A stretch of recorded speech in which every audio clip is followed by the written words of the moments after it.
সাহাবীরা রাসূলের দরবারে আগের হালত পরের হালত কত বড় চেঞ্জ। এক সময় যারা দিন দুপুরে মানুষ মেরে ফেলতো, তারা নবীর সোহবতে আসার পরে এতই প্রেমিক হয়ে গেল, এতই প্রেমিক তারা হয়ে গেল। হযরত ওমর রাদিয়াল্লাহু আনহু রাসূলের দরবারে আসার আগে কি ওমর ছিলেন, কিন্তু নবীর দরবারে আসার পরে ওমরের এমন পরিবর্তন হলো, এমন পরিবর্তন হয়ে গেল। হযরত ওমরের জামানায় মিশর, বর্তমান মিশর দখল হয়ে গেল। মিশর দখল হওয়ার পরে সেনাপতি আমর ইবনুল আস, তিনার কাছে সংবাদ আসছে, সেনাপতি এই মিশরের একটা প্রথা হচ্ছে, তারা সুন্দরী কুমারী মেয়েকে প্রত্যেক বছরে নীল নদের পারে নিয়ে সুন্দরী রূপসী একটা মেয়েকে তারা জবাই দেয়। ওই রক্তগুলি গড়াইয়া গড়াইয়া গড়াইয়া গড়াইয়া নীল নদের পানির মধ্যে যখন পড়ে, পড়ার সঙ্গে সঙ্গে ওই পানির ভিতরে জোয়ার আসতে থাকে। ও সেনাপতি, মিশরের মানুষ নীল নদে সুন্দরী একটা কুমারী মেয়েকে বাছাই করে তারা আনন্দ করে ঢোল ডগর পিটাইয়া নাচতে নাচতে তারা ওই মেয়েটাকে নিয়ে চলে যাচ্ছে, আর মেয়েটা গগন বিদারী চিৎকার করতেছে বাঁচার জন্য। মেয়ের গগন বিদারী চিৎকারে আকাশ পাতাল ভারী হয়, কিন্তু ওরা আনন্দ করে, কারণ ওরা নীল নদের ভিতরে জোয়ার আনতে হবে। সেনাপতি আমর ইবনুল আস তিনি দৌড়ায় চলে গেলেন, সৈন্যবাহিনী নিয়ে বললেন, মিশরবাসী, মুসলমানদের দখল এখন মিশর, আইন মুসলমানদের আইন চলবে, কোন নিরাপরাধ কোন মানুষ এই জমিনে হত্যা হবে না। আমরা মুসলমান কে হিন্দু, কে বৌদ্ধ, কে খ্রিস্টান, কে কোন জাত, এটা আমরা দেখবো না। আল্লাহর আইনে সবাই আমাদের আইনে সমান। মুসলমান যেমন নিরাপত্তা পাবে, অন্য ধর্মের মানুষ তেমন নিরাপত্তা পাবে। একবার জোরে বলা যাবে কি আল্লাহু আকবার। এটার নাম ইসলাম, এটার নাম দ্বীন। আমি মুসলিম, যেইভাবে এদেশে নিরাপত্তা পাবো, অধিকার পাবো, ঠিক হিন্দুরও একই রকম অধিকার থাকে। এটার নাম ইসলাম। সেনাপতি আমর ইবনুল আস দৌড়াই চলে গেলেন, সাবধান, তোমরা যদি এই কুমারী মেয়েকে হত্যা করো, আমর ইবনুল আসের তলোয়ার তোমাদের গর্দানে পড়বে, চলে যাও সাবধানে। নিরাপরাধ কুমারী মেয়ের হত্যা, রক্তপাতী জমিনে চলবে না, এই সমস্ত কুপ্রথা কুসংস্কার এই জমিনে চলবে না। ওরা বলল, হে সেনাপতি, তোমরা দখল করছো মিশর, ঠিক আছে, কিন্তু আমরা প্রত্যেক বছর একটা করে মেয়ে এইভাবে জবাই দেওয়ার কারণে নীল নদের মধ্যে পানির জোয়ার আসে।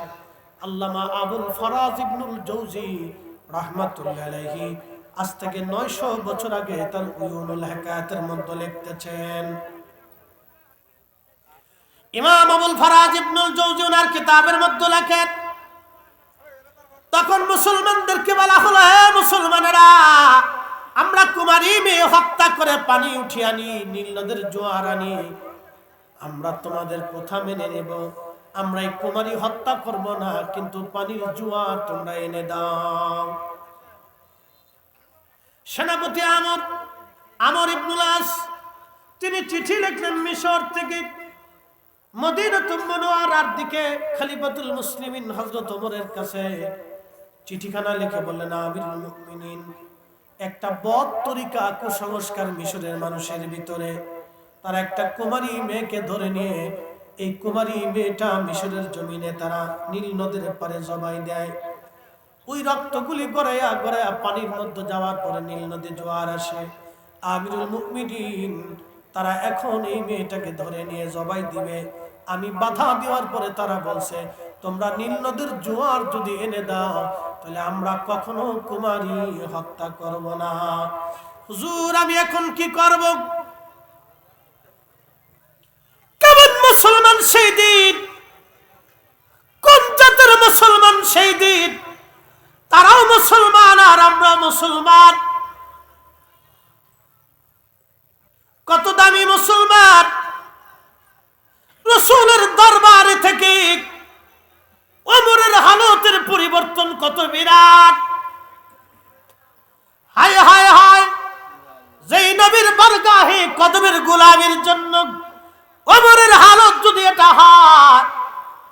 বলে, বলেন তো আমার রসুল করিমের শান, আমি ফরিদি কেন, বাবর আজহারি কেন, গিয়াসউদ্দিন তাহিরি কেন, পৃথিবীর কোন বক্তা, কোটি কোটি বক্তাও যদি নবীর শান গাইতে থাকে, আমার নবীর শান শেষ হবে না। চিৎকার মেরে বলেন ঠিক না বেঠে?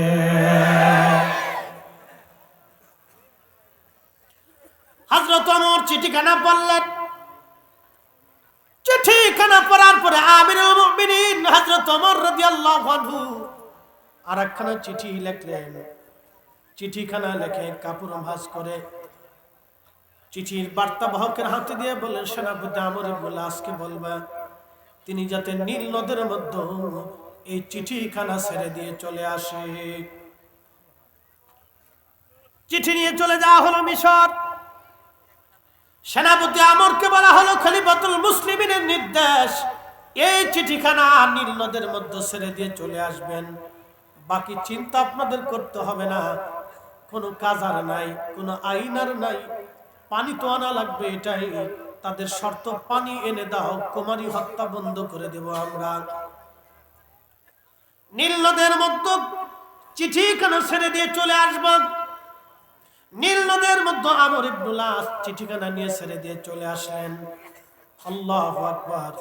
চিঠি ছেড়ে দিয়ে আসার পরে নীল নদের মধ্যে জোয়ার এসে নীল নদের পানিতে পুরা নীল নদ টইটুম্বুর হয়ে ভরে গেল। একবার জোরে বলা যাবে কি ইয়া রাসূলুল্লাহ?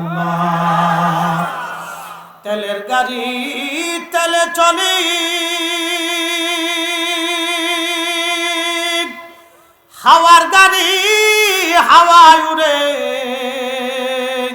বিনা তেলে চালায় গাড়ি নবী সুলাইমান। আমরা সেই মুসলমান, আমরা সেই মুসলমান। কথা বলেন ঠিক কিনা? আমরা এখন সেই মুসলমান হয়েছি। মসজিদ কমিটি মসজিদের টাকা চুরি করে খায়।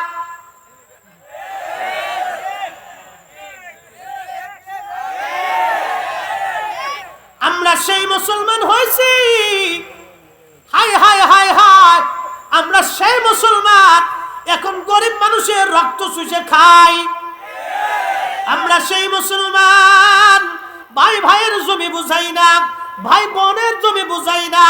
আমরা সেই মুসলমান এতিম ভাতিজাদের সম্পদগুলি আপন চাচা বুঝাই দেয় না। আমরা সেই মুসলমান বিয়ে করতে গেলে আগে যৌতুকের হিসাব করি। কিরে বুলা পানে আসতে ঠিক হইকে আরো জোরে বলতে হবে। যৌতুক যে চাবে বিয়ে করার আসরে ওরা জুতা দিয়ে বাইরে সমাজ থেকে আলাদা করতে হবে। কি কথা খারাপ কইছি? যেই ফ্যামিলি, যেই পুরুষের বাবা মা, যেই পুরুষ বিবাহের মজলিসে আসার আগে যৌতুক চাবে, কি পরিমাণে দিবেন, কি পরিমাণে দিবেন এই কথা বলিয়া যৌতুক আদায় করার চেষ্টা করবেন, মনে রাখবেন এটা সমাজের নিকৃষ্ট জীব। একবারে ইতর ওর সাথে আত্মীয়তা করলে শান্তি পাওয়া যাবে না। আবার আমাদের দেশে আরেকটা প্রথা আছে। বলে কি প্রথা? রমজান মাস আসলে মায়ের বাপের পক্ষ থেকে ওই মেয়ের বাড়িতে, জামাই বাড়িতে খাসি পাঠাইতে হয়, গরু পাঠাইতে হয়। কে তোরা খাসি গরু না নিয়ে শুয়োর কিনে নিতে পারিস না? এই কি কথা কর না? দুটো কুত্তা ধরে লয়ে যা। শয়তান কোথাকার, তোর এই খাসি গরুর তরিকা কে বাতলাইছে? এই সমস্ত কুসংস্কার, অসংস্কার হাবি জাবি দিয়ে আজকে আমরা সমাজ নষ্ট হয়ে গেছে। রাসূলুল্লাহর তরিকায় আমাদের চলতে হবে। কথা বলেন ঠিক না বেঠিক? আজের কুসংস্কারে আমার সমাজ নষ্ট হয়েছে, কত বোনের সংসার নষ্ট হয়েছে। আপনি জানেন মানুষ মারার চাইতে কথার অত্যাচার সবচেয়ে বেশি। আপনি কি চান আপনার বোন শ্বশুর বাড়িতে কথার অত্যাচার সহ্য করুন? এগুলো কথার অত্যাচার, এগুলি কথার অত্যাচার চলতে থাকে মানুষের। কেন এগুলি? আমরা কেন মুসলমান হয়েছি? কিসের জন্য আল্লাহ মানুষ বানিয়েছে। কেন আমাদের ভিতরে রাহমাতুল লিল আলামিনকে দিলেন? কেন খায়রা উম্মাহ বলেছেন? কেন মানুষ হয়েছি? আমাদেরকে মানুষ হতে হবে রাসূলের তরিকায়, সাহাবে আজমাইনের তরিকায়, আউলিয়া کرامের তরিকায়। 360 আউলিয়ার জমিন, শাহজালালের জমিন, শাহপরানের জমিন, শাহ মাকদুমের জমিন, আল্লাহর ওলিদের দেওয়া ইসলামের এই জমিনে কুসংস্কার চলবে না। কথা বলেন ঠিক না? এগুলি সমাজ থেকে জুতা দিয়ে বাইরিয়ে তাড়াইতে হবে। আশ্চর্য, এগুলি কোথা থেকে আমদানি হয় আল্লাহ জানে। এক একটা প্রথা সমাজকে কলুষিত করতেছে। এগুলি থেকে সমাজের অশান্তি সৃষ্টি হয়, ফ্যামিলির ভিতরে অশান্তি সৃষ্টি হয়। এগুলি চলতেছে আজ। হযরত ওমর রাদিয়াল্লাহু আনহু চিঠি লিখে দিলেন, নীল নদে জোয়ার আসলো, কুমারী হত্যা বন্ধ হয়ে গেল। সাহাবে আজমাইন জিজ্ঞেস করলেন, ইয়া আমিরুল মুমিনিন, একটা বিষয় আমি বুঝলাম না। আমরা বুঝলাম না, বলেন কি বুঝেন নাই? কথা ছিল নীল নদের পানি জোয়ার আসবে, তারা কুমারী হত্যা বন্ধ করে দিবে বলে। হ্যাঁ, আপনি চিঠির মধ্যে কি লিখলেন যে নীল নদের মধ্যে জোয়ার আসলো? আমিরুল মুমিনিন বললেন, ও নবীর সাহাবীরা, আমি চিঠির মধ্যে লিখলাম, হে নীল নদ, তুমি যদি আল্লাহর হুকুমে প্রবাহিত হও, তাহলে আমি ওমর খলিফাতুল মুসলিমিন বলতেছি, তুমি আল্লাহর হুকুমে আবার প্রবাহিত হও। আর তুমি যদি আল্লাহর হুকুমে প্রবাহিত না হও, নিজের ইচ্ছায় প্রবাহিত হও, তাহলে তোমাকে প্রবাহিত হওয়া লাগবে না। আল্লাহু আকবার। সমগ্র সৃষ্টি আইন মানে কার? সূর্য প্রত্যেক দিন পূর্বাকাশ থেকে উদিত হয়ে পশ্চিমে ডুবে, বলেন আইন কার? এক মিনিটও কি আমরা ইচ্ছা করলে, চেষ্টা করলে সূর্য 1 মিনিট পরে 1 মিনিট আগে অস্ত নেওয়ার, উদয় করার কোন সুযোগ আছে? এই যে শীত এখন আমাদের বাংলাদেশে চলতেছে, ইরানে গরম চলতেছে। বাংলাদেশে শীত, ইরানে গরম। এই বাংলাদেশের শীত আনলেন, ইরানে গরম দিলেন। আমরা ইচ্ছা করলে এখন বাংলাদেশে গরম আনতে পারবো না, হাজার চেষ্টা করলেও না। বাংলাদেশের সমস্ত মানুষ একসাথে আগুন জ্বালাইলেও এই বাংলাদেশে গরম আনা যাবে না। সারা বাংলাদেশে আগুন লেগে গেলেও বাংলাদেশে গরম হবে না। যিনি শীত পাঠাইলেন, চিৎকার মেরে বলেন, সে মালিক কে? শীত কার আইনে চলে? আল্লাহ। الشمس والقمر بحسبان والنجم والشجر يسجدان। আল্লাহ বলেন, সূর্য এবং চাঁদ আমি আল্লাহর নির্দিষ্ট কক্ষপথে হুকুম মোতাবেক চলতে থাকে। নক্ষত্র এবং গাছ তরুলতা পাতা আমাকে সেজদা দেয়। আল্লাহর কুরআন বলল, আলাম তারা আন্নাল্লাহা ইয়াসজুদু লাহু মান ফিস সামাওয়াতি ওয়া মান ফিল আরদ। ও নবী, আপনি কি দেখেন না আসমান ও জমিনের ভিতরে যা কিছু আছে সব আমি আল্লাহকে সেজদা দেয়। আসমান ও জমিনের ভিতরে যাহা কিছু আছে, ও নবী আপনি কি দেখেন না সব আমি আল্লাহকে সেজদা দেয়। আশ-শামসু ওয়াল কমারু ওয়ান নুজুমু ওয়াল জিবালু ওয়াশ শাজারু ওয়াদ দাওয়াবু ওয়া কাসীরুম মিনান নাস।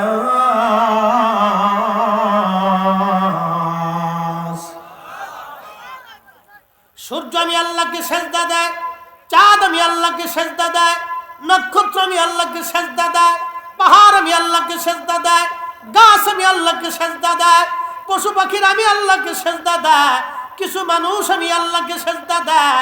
আল্লাহর সৃষ্টির ভিতরে যাহা কিছু আছে সব আল্লাহকে সেজদা দেয়। আল্লাহর আইন মেনে মেনে চলে। মাছে আল্লাহর আইন মানে, নদী আল্লাহর আইন মানে, সাগর আল্লাহর আইন মানে, আবহাওয়া আল্লাহর আইন মানে, চাঁদ আল্লাহর আইন মানে, নদী আল্লাহর আইন মানে, গাছ তরুলতা আল্লাহর আইন মানে, ফল আল্লাহর আইনে, বৃষ্টি আল্লাহর আইনে, ফসল আল্লাহর আইনে, আমরা আল্লাহর আইনে, জীবন আল্লাহর আইনে, হায়াত আল্লাহর আইনে, মৌত আল্লাহর আইনে, দিন আল্লাহর আইনে, রাত আল্লাহর আইনে, সব কিছু আল্লাহর আইনে, আল্লাহর আইনে। তাহলে আমাদের জীবন চলবে আল্লাহর আইনে। কথা কন না কেন, ঠিক কিনা? আল্লাহ বলেন ওয়ালা তাত্তাবিউ খুতুওয়াতিশ শাইতান, তোমরা শয়তানের ইত্তেবা করিও না, শয়তানের ইত্তেবা করিও না।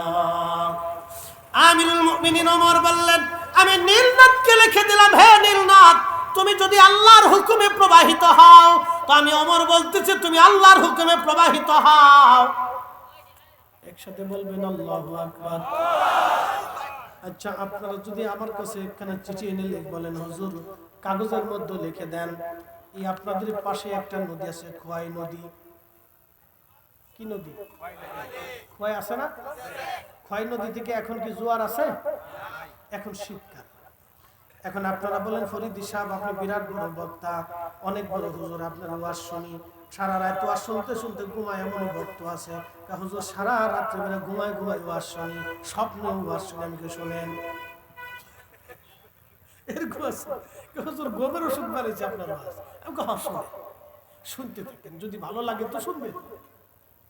আপনার আইনে বলেন হুজুর খোয়াই নদীতে যদি একটু জোয়ার টোয়ার আসে, পানি টানি হন দরকার, আপনি একটু সিটি লিখে দেন, কাজ হবে? আসতে কইলেন কে? জোরে বলে, আরো জোরে বলে। তো নদী আমার কথা শুনলো না, ওমরের কথা শুনলো কারণ কি? নদী আমার কথা শুনলো না, শাহজালালের কথা শুনলো কারণ কি? ওনটা হলো ইসলামের বাস্তব ধর্ম। কি কথা কন না? হযরত ওমর তারাবি চালু করছে 20 রাকাত, আর আমার দেশের মোল্লাই চালু করছে 8 রাকাত। ওমরের চাইতে বেশি বুঝছে। আজকে ওমর যদি দুনিয়ার জিন্দা থাকতেন, জুতা দিয়ে বাইরে গিয়ে সমাজ থেকে বাইর করে দিত। কথার ভিতরে কোনো বাকি ঝুঁকি আছে? একবারে ডাইরেক্ট 100। ও ছাতা এত বাকি ঝুঁকি করে লাভ কি? বুঝতে পারছেন? বুঝে তারপরে যেতে হবে কবরে। কবরে তো যাওয়াই লাগবে, কিন্তু বুঝে যাওয়াটা জরুরি। চুনানো ঘাটের মুসলমান হযরত ওমরের কথা নদীতে শুনল, শাহজালাল আমনি মুজাররদির কথা নদীতে শুনল।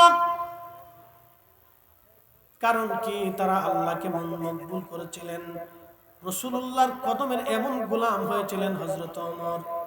হায় হায় হায়, কি করে আমি সাহাবীদের প্রেম ভালোবাসার কথা বোঝাবো? আজকে একজন সাহাবীর কথা বলি, তার নাম হযরত আইয়ুব আনসারী রাদিয়াল্লাহু আনহু। আল্লাহর নবী হিজরত করে মদিনাতে উট, অ্যাটেনশন আমার দিকে তাকান, উটের নাম কাসওয়া। যে উটের পিঠে রহমতের নবী সওয়ার হয়েছিলেন, এই উটের নাম কাসওয়া। কাসওয়া উট আল্লাহর নবীজি পিঠের উপরে চড়ে আল্লাহর হাবিব রওনা হলেন। সবাই বলে হুজুর আমাদের বাড়ি আসেন। আল্লাহর নবী বললেন না, আমার উট ছেড়ে দাও, সে আল্লাহ কর্তৃক নির্দেশিত। আমার উট যেখানে যার কার বাড়িতে যায় বসবে, আমি নবী তার বাড়িতে অবস্থান নেব। সে আল্লাহ কর্তৃক নির্দেশিত আমার উট, উট আমার আল্লাহর কথা শুনবে। আজ একসাথে বলবেন আল্লাহু আকবার। উটো কার আইনে চলে? কথা কন না কেন? কার? আল্লাহর আইনে চলে। এই উট জাহাজ যেখানে যে বসবে, আমি নবী সেখানেই যাব। হযরত রাসূল করিম সাল্লাল্লাহু আলাইহি সাল্লাম উট ছেড়ে দেওয়া হলো। উটটা ছেড়ে দেওয়ার পরে সর্বপ্রথম উট এসে বসলো বর্তমানে মসজিদে নববীর মূল জায়গাটা যেখানে, এই মূল জায়গার মূল দরজার সামনে উট এসে বসে গেল। একসাথে বলবেন না মারহাবা। মসজিদে নববীর মূল, রিয়াজুল জান্নাহ, হুজরা মুবারক, রওজা মুবারক পুরাটাই ছিল মসজিদে নববীর অংশ। এইখানে যে মূল দরজা, এই দরজার সামনে উট এসে বসে গেল, উট আবার উঠে গেল। যেতে যেতে যেতে যেতে হযরত আইয়ুব আনসারী রাদিয়াল্লাহু আনহুর বাড়িতে যে উট বসে গেল। হযরত আইয়ুব আনসারী বলেন, ইয়া রাসূলুল্লাহ, উট তো আমার এখানে বসে গেছে, নবী গো আপনি আমার মেহমান, অতএব মাল সামানা উটের পিঠ থেকে নামাইয়া আমি নিয়ে যাব। হযরত আইয়ুব আনসারীর বাড়ি ছিল দ্বিতল, 2 তলা বিশিষ্ট বাড়ি। আল্লাহর নবীকে বলা হলো, ইয়া রাসূলুল্লাহ আপনি উপরে চলে যান। আল্লাহর নবী উপরে চলে গেলেন। কিন্তু মানুষ আসে, সাহাবীরা আসে, নবীজির সঙ্গে কথাবার্তা দেখা সাক্ষাতের প্রয়োজন হয়, দোতলায় অসুবিধা হয় বিদায় আল্লাহর নবী আইয়ুব আনসারীকে বললেন, তুমি উপরে চলে যাও, আমি নিচে থাকি। দেখেন সাহাবীদের আদব কি, সাহাবীদের আদব কি ছিল, সাহাবীদের রাসূল প্রেম কত কঠিন, কেমন আদব ছিল সাহাবীদের। নবী বলেন, আইয়ুব আনসারী তুমি দোতলায় যাও, আমি নিচে থাকি। সাহাবীরা আসবে, আমি সাহাবীদের সাথে কথা বলবো, দেখা করব, আমার অসুবিধা হয় উপরে গেলে। আল্লাহর নবী সাহাবী আইয়ুব আনসারী উপরে চলে গেলেন তেনার স্ত্রীকে নিয়ে। পানি পড়ে গেল ঘটি থেকে পানি পড়ে যাওয়ার পরে, শীতের দিন, তার একটা মাত্র কম্বল ছিল। চিন্তা করলো, এখন এই পানি যদি নিচে পড়ে রাসূল কারীমের কষ্ট হয়, ওই পানিটা ধরে রাখার জন্য তাড়াতাড়ি একটাই কম্বল দিয়ে পানিটা ধরে রাখলেন। কম্বল ভিজে গেল, কিন্তু আইয়ুব আনসারীর একটা চিন্তা, কম্বল নিয়ে চিন্তা না। বিবিকে ডাক দে, বলে বিবি রে, রাসূল কারীম নিচে আর আমি উপরে। আল্লাহু আকবার, না না আরো জোরে বলেন। বিবি রে, নবী নিচে আর আমি উপরে, কি করে রাসূলের নিচে দিয়ে আমি উপরে ঘুমাবো? এটা বেয়াদবি না, বিবি মরে যাব, মরে গেলেও রাসূল নিচে থাকবে আর আমি উপরে থাকবো, এটা হবে না। আমার নবী উপরে থাকবে, আমরা নিচে থাকতে হবে, কারণ রাসূলকে নিচে দিয়া আমি আইয়ুব আনসারী উপরে থাকতে পারবো না। স্ত্রী বলল, হ্যাঁ স্বামী, কথা তো সত্য, রাসূলকে নিচে দিয়ে আমি কি করে উপরে থাকবো? না না না, নবীকে নিচে দিয়ে উপরে থাকতে পারবো না স্বামী আমার, এটা চরম বেয়াদবি নবীর সঙ্গে, এটা হয় না স্বামী গো, এটা হতেই পারে না। রাসূল উপরে আসবে, আমরা নিচেই থাকবো, নবী নিচে থাকবে আর আমি উপরে থাকবে, এটা হবে না। কি চমৎকার আদব ছিল তাদের মধ্যে, ভাষায় প্রকাশ করার মতো এতই সুন্দর আদব তাদের মধ্যে ছিল, এতই রাসূল প্রেম তাদের মধ্যে ছিল। সারা রাত্র ঘুমান নাই, একই চিন্তা। হযরত আইয়ুব আনসারী রাদিয়াল্লাহু আনহু সারা রাত্র ঘুমাইলেন না, একটাই চিন্তা, রাসূল নিচে আর আমরা উপরে, কি করে নবীকে নিচে দিয়ে আমরা উপরে থাকবো? না না, এটা হতেই পারে না, নবীকে নিচে দিয়ে আমি উপরে থাকবো, এটা হতে পারে না। সকালবেলা হযরত আইয়ুব আনসারী নিচে নামলেন, নবীর কদমে আরজি করলেন, ইয়া রাসূলুল্লাহ। আইয়ুব আনসারীর কলিজায় কি করে সাহস হবে, আপনি নবী নিচে থাকবেন আর আইয়ুব আনসারী উপরে থাকবে, নবীকে নিচে দিয়ে আমি উপরে থাকতে পারবো না, নবী গো এটা আমার পক্ষে সম্ভব হবে না। এরপর আল্লাহ নবী বলেন, ঠিক আছে তোমরা নিচে থাকো, আমি উপরে চলে গেলাম। এটার নাম আদব, এটার নাম ভালোবাসা। এগুলি দলিল দিয়ে হয় না বাপ, হৃদয় থেকে নিতে হয়। এই কথা কর না কেন, জোরে বলেন। হৃদয় থেকে নিতে চাই আমরা। ইয়া নবী সালামু আলাইকা বললে দাঁড়াই, কি কথা কর না কেন, জোরে বলেন। দাঁড়াইনি, কথা কর না কেন, দাঁড়াই। কেন দাঁড়া? যে রাসূলকে সালাম দিলে আমি কি করে বসে থাকি? সালামটা তো তাজিমের সাথে দেওয়া লাগে। তিনি তো রাহমাতুল লিল আলামিন, আল্লাহর পরেই যার মর্যাদা, আল্লাহর পরেই যার সম্মান, যাকে পাইলে আল্লাহ পাওয়া হয়, যাকে মানলে আল্লাহ মানা হয়, যাকে খুশি করলে আল্লাহ খুশি হয়, যাকে ভালোবাসলে আল্লাহ ভালোবাসা হয়, যার ইত্তেবা করলে আল্লাহর ইত্তেবা হয়, যার জন্য জীবন দিলে আল্লাহর জন্য জীবন দেওয়া হয়, যার আনুগত্য করলে আল্লাহর আনুগত্য হয়ে যায়, যাকে অসন্তুষ্ট করলে আল্লাহ অসন্তুষ্ট হয়, যেই রসুলকে তাজিম করলে আল্লাহ তাজিম করা হয়। কি কথা কন না কেন? ঠিক আমি সেই নবীকে কি করে বসে চালাম, এটা আমাদের সেন্টিমেন্ট। দলিল পড়ে আইয়ুব আনসারী রাদিয়াল্লাহু আনহু একটা কথা, রাসূল নিচে আমি কি করে দোতলায় থাকব? কিন্তু রাসূল তাকে ইজাজত দিয়েছে। সহিহ বুখারীতে হুদাইবিয়ার সন্ধির সময়, মক্কার সেই সন্ধি হুদাইবিয়া, আল্লাহ রাসূল লিখলেন মুহাম্মাদুর রাসূলুল্লাহ সাল্লাল্লাহু আলাইহি ওয়াসাল্লাম, মুহাম্মদ আল্লাহ রাসূল। কাফেররা বলল, মুহাম্মদ আল্লাহ রাসূল যদি সন্ধির মধ্যে থাকে, মুহাম্মদুর রাসূলুল্লাহ যদি মাইনেই নিলাম, তাই তো আর মুহাম্মদের সাথে আমরা কোনো ঝগড়া নেই, মুহাম্মদুর রাসূলুল্লাহ শব্দ কাইটে দাও। আল্লাহ রাসূল সন্ধি আনার পরে হযরত আলীকে বলেন, আলী মুহাম্মদুর রাসূলুল্লাহ শব্দটা তুমি কেটে দাও। আলী বললেন, ইয়া রাসূলুল্লাহ, আমি আলীর পক্ষে মুহাম্মদুর রাসূলুল্লাহ কাটা সম্ভব না। একসাথে বলবেন না আল্লাহু আকবার? না না, জোরে জোরে বুঝাচ্ছি আপনাকে, আরো জোরে। ধুর হইছে না, আরো জোরে বলেন। আলীকে রাসূলুল্লাহ বলছেন কাটো, নবীর হুকুম কাটো। আলী বলতেছেন মুহাম্মদুর রাসূলুল্লাহ কাটা আমি আলীর পক্ষে সম্ভব না।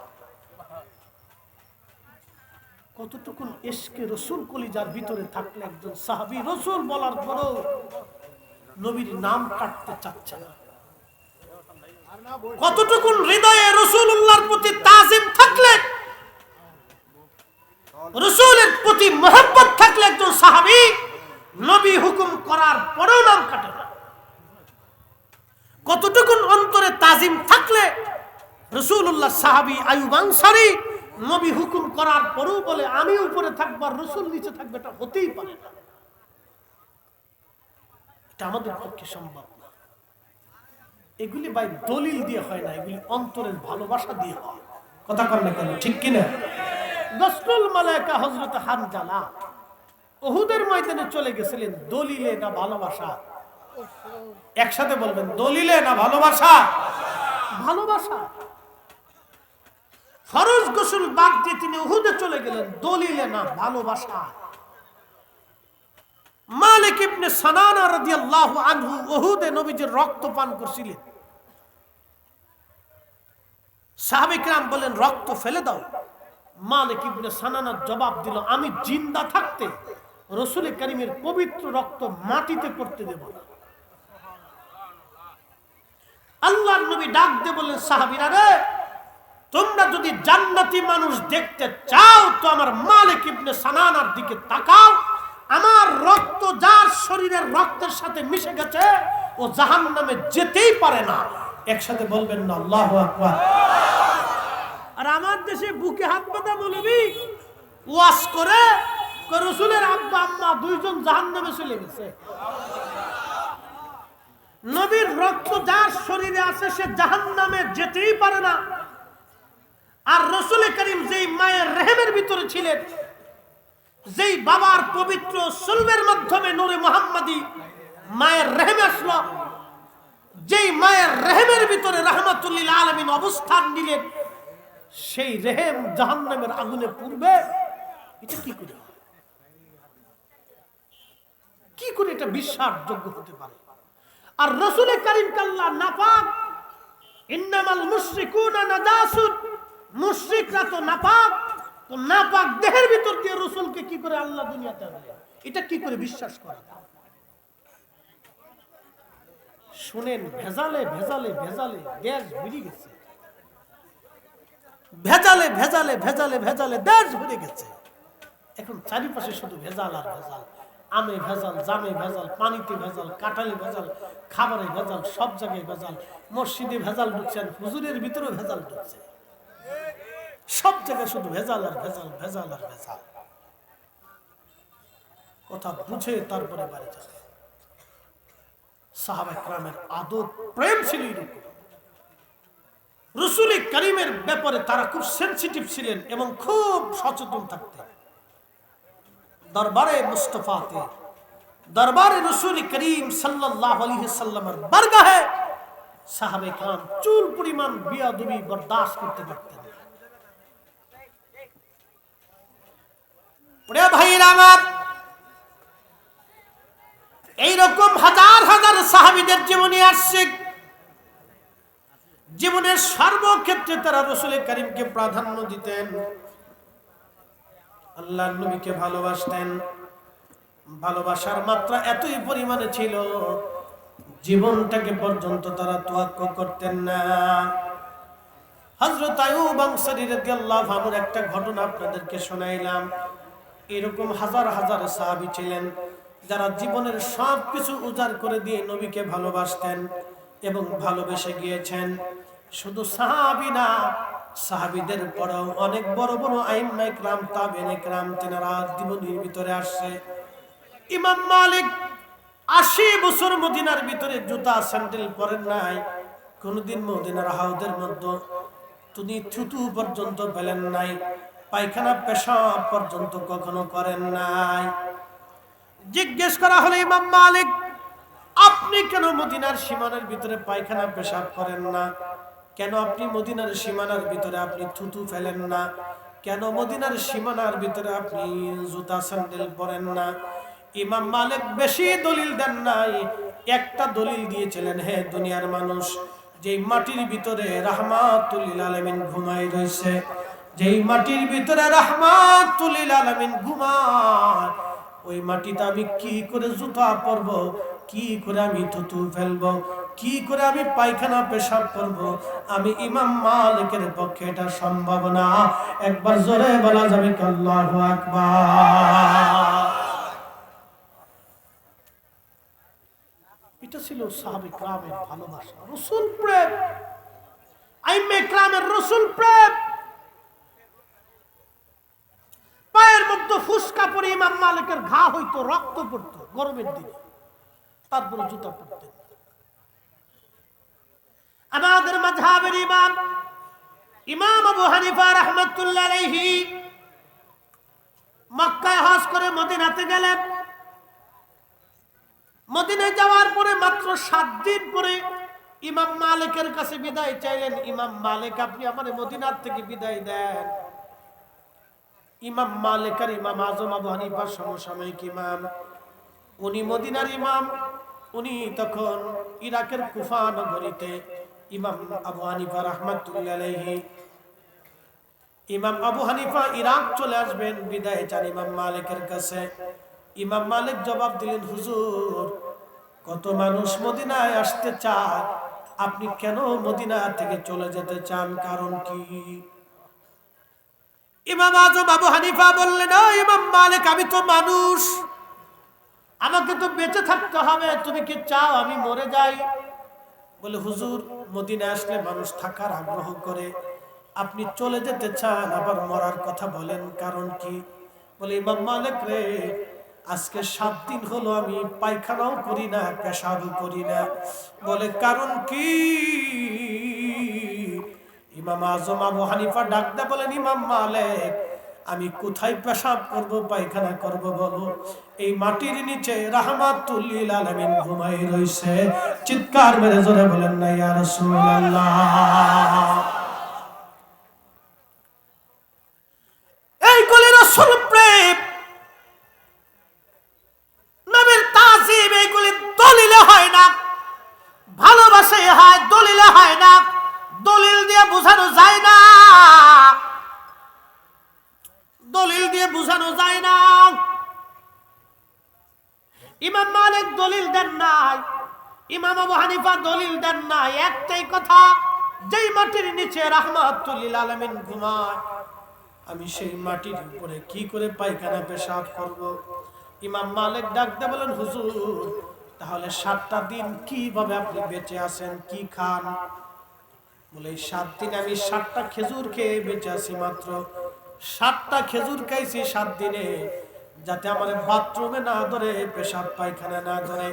পানি কি করে খান, তৃষ্ণা কি করে নিবান? ইমাম আবু হানিফা রাহমাতুল্লাহ আলাইহি বললেন, আমি হাতের মধ্যে পানির আর্দ্রতা নেই, হাতের মধ্যে পানি নিয়ে এই পানিগুলি চেটে চেটে চেটে চেটে কোন রকম আমি তৃষ্ণা নিবারণ করি। অধিক পরিমাণে পানি পান করলে পেশাবে ধরবে, পেশাবের বেগ আসলে পেশাব করাই লাগবে। আমি মদিনার সীমানার মধ্যে পেশাব পায়খানা করতে পারবো না, আমার বিদায় দাও, আমি চলে যাচ্ছি, মদিনায় থাকা আমার পক্ষে সম্ভব হলো না। হে রাসূল তোমায় ভালোবাসি, অন্তরে শুধু মুখে নয়, জান্নাতের আশায় নয় হে রাসূল, জাহান্নামকে ডরি না। তোমায় পাওয়ার আশায় মন ছুটে যায় মদিনা, তোমায় পাওয়ার আশায় মন ছুটে যায় মদিনায়। এ আশিকে দিদার দাও না, আর দূরে থাকিও না। এ আশিকে দিদার দাও না, আর দূরে থাকিও না। হে রাসূল তোমায় ভালোবাসি, অন্তরে শুধু মুখে নয়, জান্নাতের আশায় নয় হে রাসূল, জাহান্নামকে ডরি না।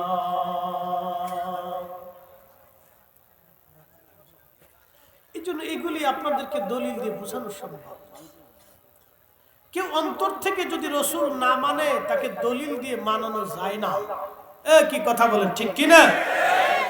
দলিল দিয়ে মানানো পিরিতি আর মুরিদি জলিল দিয়ে হয় না, ভালোবাসা এ জোর করে হয় না, এটা অন্তর থেকে আসতে হবে। তো আল্লাহ যাকে কবুল করে তার কলিজায় রাসূলের তাজিম ঢুকায়, যার নসিবে নাই তার কলিজাতে রাসূল করিমের তাজিম আসে না, সে দলিল খুঁজে আর বেদাত খুঁজে। কথা বলেন ঠিক কিনা? সে বেদাত খুঁজে।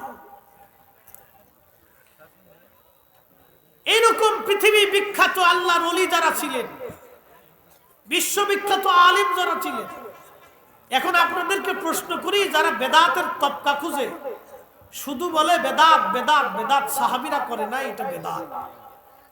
আচ্ছা, রাসূল করিমের 10,000 সাহাবীর পবিত্র মাজার আছে জান্নাতুল বাকিতে, 10,000 সাহাবী, বিশ্ববিখ্যাত তাবি আহলে বাইতে রাসূল, প্রিয় নবীর আহলে বায়াতের ভিতরেও ওইখানে অনেক ঘুমিয়ে গেছে। কেউ তারা মদিনাতে জুতা স্যান্ডেল ছাড়া থাকলেন না, সবাই জুতা পরলেন, থুতু ফেললেন, পায়খানা পেশাব করলেন। তো ইমাম মালিক, ইমাম আবু হানিফা তারা কেন জুতা পরলেন না, পায়খানা পেশাব করলেন না, কারণটা কি? তাহলে তারা কি সাহাবায়ে কেরামের বিপরীত করার কারণে তারা কি বেদাতি? সাহাবীরা যেটা করে নাই সেটা তারা করছে, তাহলে তারা কি বেদাতি? আপনারা বলবেন অবশ্যই না, তারা বেদাতি হতেই পারে না। কারণ দুইজন বিশ্ববিখ্যাত ইমামের নাম মসজিদে নববীতে নামের পরে, 4 জন ইমামের নামের পরে রাদিয়াল্লাহু তাআলা আনহু সহ লেখা। আগে রাসূল করিম এবং আহলে বাইত, খুলাফায়ে রাশিদিন, আশারে মুবাশশিরিন, তারপরে এই 4 জনের নাম লেখা আছে। ইমাম আবু হানিফা, ইমাম নু'মান বিন সাবিত আবু হানিফা রাদিয়াল্লাহু তাআলা আনহু, ইমাম মালিক ইবনে আনাস রাদিয়াল্লাহু তাআলা আনহু, ইমাম আবু ইদ্রিস আশ-শাফিঈ রাদিয়াল্লাহু আনহু, ইমাম আহমদ ইবনে হাম্বল রাদিয়াল্লাহু তাআলা আনহু সহ মসজিদে নববীতে সুন্দর করে লিখে রাখা আছে। আমি নিজের চোখে দেখছি, ভিডিও করে নিয়ে আসছি।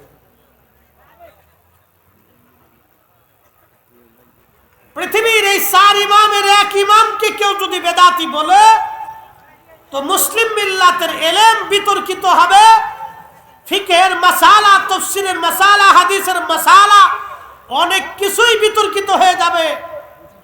অতএব এই দুইজন ইমাম রাসূল প্রেমে মদিনার ভিতরে কখনো পায়খানা পেশাব সারেন নাই, থুতু পর্যন্ত ফেলেন নাই। দলিলে না ভালোবাসা, একটাই দলিল, যেই মাটির নিচে রাহমাতুল লিল আলামিন ঘুমিয়ে আছে, আমি কি করে সেই মাটির ভিতরে, আমি কি করে সেই মাটির উপরে পায়খানা পেশাব করব, কি করে আমি জুতা স্যান্ডেল পরব? একসাথে বলা যাবে আল্লাহু আকবার। পৃথিবী বিখ্যাত একজন বাদশাহ, তার নাম সুলতান মাহমুদ গজনবী, অনেক বড় বাদশাহ। এই সুলতান মাহমুদ গজনবী রাহিমাহুল্লাহ গজনী সাম্রাজ্যের বাদশাহ। বর্তমান আফগানিস্তান, ইরানের এক অংশ, উজবেকিস্তান, তাজিকিস্তান, তুর্কমেনিস্তান, আজারবাইজান, এই বেল্টের এক বিরাট অঞ্চলের বাদশাহ ছিলেন সুলতান মাহমুদ গজনবী। এই সুলতান মাহমুদ গজনবী রাহমাতুল্লাহ আলাইহি সুদূর আফগানিস্তানের গজনী থেকে মদিনাতে আসছে হজ করার জন্য। হজ শেষ করে মদিনায় ঢুকে শাহী পোশাক পরলেন। অ্যাটেনশন, আমার দিকে তাকান। আমরা তো একটু এলেম হলেই খালি লাফালাফি আর ফালাফালি করি, মনে করছি বিরাট কিছু শিখছি, বিরাট কিছু জানছি। হ্যাঁ, অনেকে বলে আইগো আমার সাথে কেডাই বহস করবা, বাপের বেটা থাকলে বহাসে বসো। উনি বুঝাইতে চাচ্ছেন উনি শুধু বাপের বেটা, দুনিয়াতে আর কেউ বাপের বেটা নাই। আরে বেটা, তোমার আগে জমিনে যারা ঘুমিয়ে গেছে, শায়েখ আব্দুল হক মুহাদ্দিস দেহলভী, যিনি মিলাদ কিয়ামের উসিলা ধরে আল্লাহর কাছে দোয়া করছেন, শাহ আব্দুর রহিম মুহাদ্দিস দেহলভী মিলাদুন নবীর মাহফিল করার জন্য রাসূল কারীমকে স্বপ্ন দেখেছেন। শাহ আব্দুল মুহাদ্দিস দেহলভী, শাহ ওয়ালিউল্লাহ মুহাদ্দিস দেহলভী মক্কা থেকে খালি পায়ে হেঁটে মদিনাতে গেছেন যে রাসূলের দরবারে যাব, আমি জুতা পরে কেমনে যাব? উন্ডাদের মতো মুহাদ্দিসরা যারা পেশাব করে দিলে তোমরা আমার মতো মৌলবী ভাইসে চলে যাবে, তাদের জুতার ওজনের সমান আমাদের ওজন হবে না। হাই হাই হাই, তাদের এলেমের এক পাল্লায় এলেম দিলে আর আমরা তামাম দুনিয়ার আলেমদেরকে আর এক পাল্লায় দিলে তাদের এলেমের সমান হবে না। তাদের মতো আলেমরা দরবারে মুস্তাফার ব্যাপারে খুব আদবের সাথে কাটাইতেন। আর তুমি তো লাফালাফি ফালাফালি করতেছ। শোনো, এগুলি লাফালাফি ফালাফালি রাসূল কারীমের ইজ্জতের বিরুদ্ধে চলে না, চলে না। কথা কান ঠিক না বেটা, চলে না। ইজ্জত আল্লাহর আকাশ থেকে, আল্লাহর আসমান থেকে বরাদ্দ হয়। তবে কেউ রাসূলের ইজ্জত ধরলে তার ইজ্জত আল্লাহ ছিনায় দেয়, ইজ্জত ছিনায় নেয়। ওলিদের সাথে দুশমনির কুফল কি বলেন তো? শাহজালাল ইয়ামানি মুজাররদি সেই দিন গৌর গোবিন্দ যদি বলতো যে আপনি মুসলিম, আল্লাহর ওলি, আপনিও দিন প্রচার করেন আপনার ওয়ালে থেকে, আমার রাজত্ব টিকে থাকুক, আমার যুদ্ধের দরকার নাই, আপনি আপনার কাজ করেন, আমি আমার কাজ করি, সেই দিন যদি শাহজালাল ইয়ামানিকে গৌর গোবিন্দ সম্মান দিত, তাহলে গৌর গোবিন্দর সাম্রাজ্য হারাইতো না। পৃথ্বীরাজ যদি খাজা বাবা আজমিরের সাথে দুশ্মনী না করতেন, তাহলে পৃথ্বীরাজের সাম্রাজ্য হারাইতো না। সম্রাট আকবর যদি মুজাদ্দিদ আল ফিসানির সাথে বিয়াদবি না করতেন, সম্রাট আকবরও দুনিয়া থেকে বিতাড়িত হতো না। আরে ফেরাউন যদি মুসা নবীর সাথে দুশ্মনী না করতো, ফেরাউনের সুবনি খাইতে হতো না। নমরুদ যদি ইব্রাহিম খলিলুল্লাহর সাথে বিয়াদবি না করতো, নমরুদ জুতার বাড়ি খেয়ে মরে না। আরে আল্লাহর ওলি ও নবীদের সাথে যারা দুশ্মনী করে, বিয়াদবি করে, তারা দুনিয়া থেকে চরম অপমানিত, অপদস্থ হয়ে কবরে যায়। কথা বল না কেন, ঠিক না বেটা? এটা চিরসত্য, এগুলি চিরসত্য মুহতারাম, এগুলি আমাদের বুঝতে হবে। সুলতান মাহমুদ গজনবী রাহমাতুল্লাহ আলাইহি শাহী পোশাক ছেড়ে পানির মশক কাঁধে নিয়ে মদিনাতে হাজিদেরকে পানি পান করাইতেছে। এত বড় প্রতাপশালী একজন সুলতান, সাম্রাজ্যের সুলতান, তাকে দেখে একজন হাজি চিনে ফেলছে, বলতেছে আপনি কি সুলতান মাহমুদ গজনবী না? বলে হ্যাঁ। তো শাহী পোশাক ছেড়ে দিয়ে আপনি সাধারণ পোশাক পরে, মোটা জুব্বা পরে, আপনি কেন পানির মশক মাথায় নিয়ে এইভাবে আপনি মদিনায় হাজিদেরকে পানি পান করাচ্ছেন? বলতেছে আল্লাহর বান্দা, তুমি জানো আমি কার দরবারে আসছি? আমার দিকে তাকান, সেন্সিটিভটা বড়, ধ্যান ধারণাটা, অ্যাটিটিউড, ধ্যান ধারণাটা মানুষের সবচেয়ে বড়।